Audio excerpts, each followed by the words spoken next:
Good morning पिला माने आज अध्याय समस्त को स्वागत। अंकन 12 विषय आज आम पढ़ा। अंकन 12 कौन कौच एक दत्त त्रिभुजर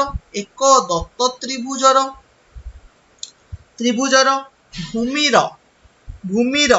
दैर्घ्य परिवर्तन करी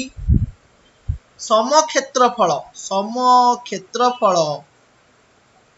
विशिष्ट अन्य एक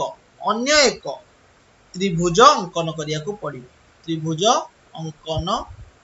करिबा को हबो। एटा भी बहुत इजी जिंस। एक दत्त त्रिभुजर मन कर गोटे त्रिभुज तमे फास्ट अंकन कल एबीसी त्रिभुजर भूमिर दैर्घ्य परिवर्तन करी अर्थात बीसी रो भूमि होची एटा ताकू परिवर्तन करी टिके बढ़े दबा तार भूमिटा मन कर ए बिंदुटा को टिके ए बाहुटा को बढ़े देली बर्तन बीडी हे गला नूतन बाहु परिवर्तन करी समक्षेत्रफल विशिष्ट अन्य एक त्रिभुज अंकन करिया को पड़िबो। समक्षेत्रफल किमिति करिवो देख प्रथमे एडी को मु जोग करिवि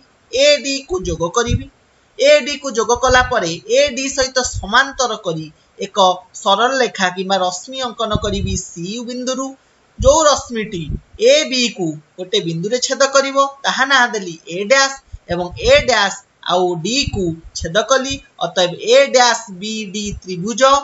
समान र क्षेत्रफल समान का सहित हबो ए बी सी त्रिभुज र क्षेत्रफल सहित समान हबो। खाली दी लाइन नो काम कोन फास्ट एटा को बढ़े देलो तापर एडी को जोग कल एडी सहित समांतर करी ए डैश सी अंकन कल एवं किबा सी रश्मि अंकन कल एवं सी रश्मिटा ए बी बाहु को ए डैश बिंदु रे छेद कला बर्तन ए डैश आउ डी को जोग कली अर्थात ए डैश बी डी गोटे होची कोन त्रिभुज अंकन हला। एनु आमे कहि परिबा ए बी सी त्रिभुजर क्षेत्रफल ए डैश बी डी त्रिभुजर क्षेत्रफल सहित समान बोली। स्टेप्स लिखि दबा ताले स्टेप्स कोन एठी स्टेप्स लिखि दउची एठी स्टेप 1 कोन स्टेप 1 ए बी सी त्रिभुज अंकन कर बुझी पाइलो। स्टेप 2 कोन कहला ना बी डी अंकन कर बीडी अंकन कर माने बीसी ऑलरेडी अंकन करछ सेही रश्मिटा को बढ़ाई कि बीडी रो जति कि माप तुम क्वेश्चन ने देथियो सेति कि माप अंकन कल बीडी अंकन कल। स्टेप 3 कोन कल एडी को जोग कर ओ एडी सह समांतर करी सी बिंदुरु सी रश्मि अंकन कर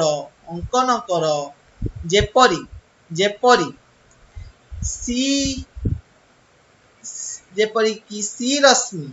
ए बी बाहु को ए डैश बिंदु रे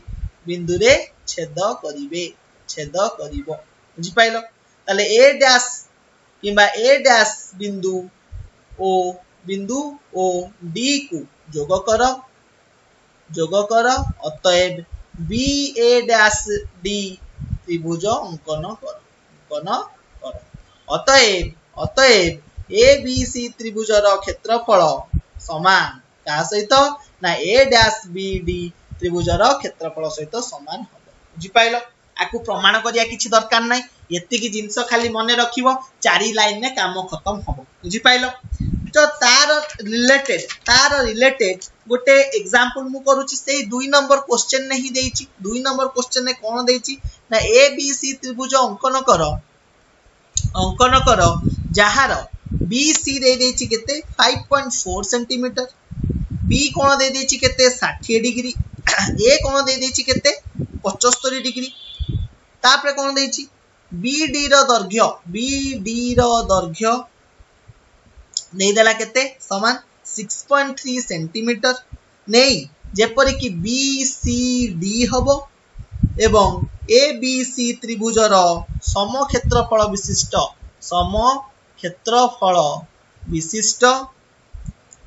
ए डैश बी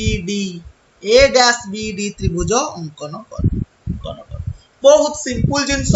एंड बहुत क्लैरिटी क्वेश्चन देछि कोन देछि फास्ट ए बी सी त्रिभुज अंकन करिवा ए बी सी त्रिभुज देछि ए बी सी त्रिभुज अंकन कर बी सी केते देछि 5.4 सेंटीमीटर बी कोण केते देछि 60 डिग्री ए कोण केते देछि 75 डिग्री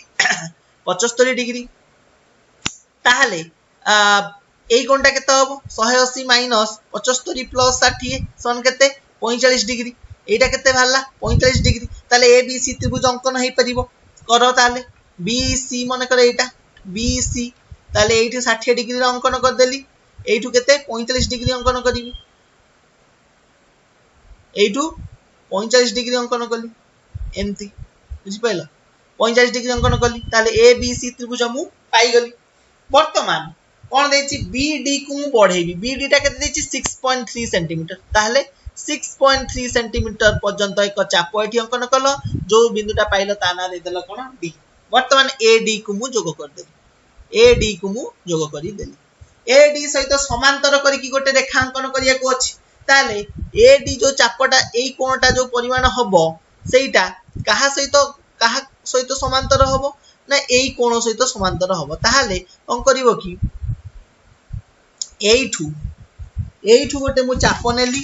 एई जो कोणटा एई जो चापटा को परिवर्तन न करी की एई पटे कोन करिवि ना एई जगह रे एमति गोटे चाप अंकन करी बुझ पाइलो एइठू एतिकी जेतिकी दैर्घ्य अछि एइठू सेतिकी गोटे अंकन कर देली एवं तापरे सेई दुईटा को जोग कर देली जहा द्वारा एई कोण समान एई कोण काहे की गोटे दुईटा कोण सहित ताकू गोटे छेदक छेद कले एई कोण इक्वल टू एई कोण हम जानि चंदी ताले एई जो चापटा सेई चापटा को परिवर्तन न करी एठी गोटे चाप सेमति पकेइबो एइठू एतिकी दर्घ्य मापिकी एइठू गोटे एमति काटी देलो काटिला परे सी एवं सेई बाहुटा को एमति छेदक जोग करले से जो रश्मिटा पाइबो सेई रश्मिटा ए बी मध्य देई गति करथुबो किंबा जो बिंदु देई गति करथुबो ताहा ना दे देलो ए डैश अर्थात ए डैश आ डी को छेद करिवो अर्थात ए डैश बी डी गोटे त्रिभुज अंकन हैला एवं ए डैश बी डी त्रिभुजर क्षेत्रफल समान कहार क्षेत्रफल सहित समान ए बी सी त्रिभुजर क्षेत्रफल सहित समान क्षेत्रफल सह समान बुझी पाइलो ए डैश बी डी त्रिभुजर क्षेत्रफल ए बी सी त्रिभुजर क्षेत्रफल सहित समान हबो बुझी पाइला ती जिंस बुझी पाइलो तो एई परि भाबरे अनुशीलनी 6.i रे केतेटा क्वेश्चन देछि आ रिलेटेड ताकू प्रैक्टिस करले तमे क्लियर कट अंडरस्टैंडिंग पाइबो आज पई एतिकी नेक्स्ट क्लास रे हम अंकर 13 विषय रे अवगत हेबा धन्यवाद।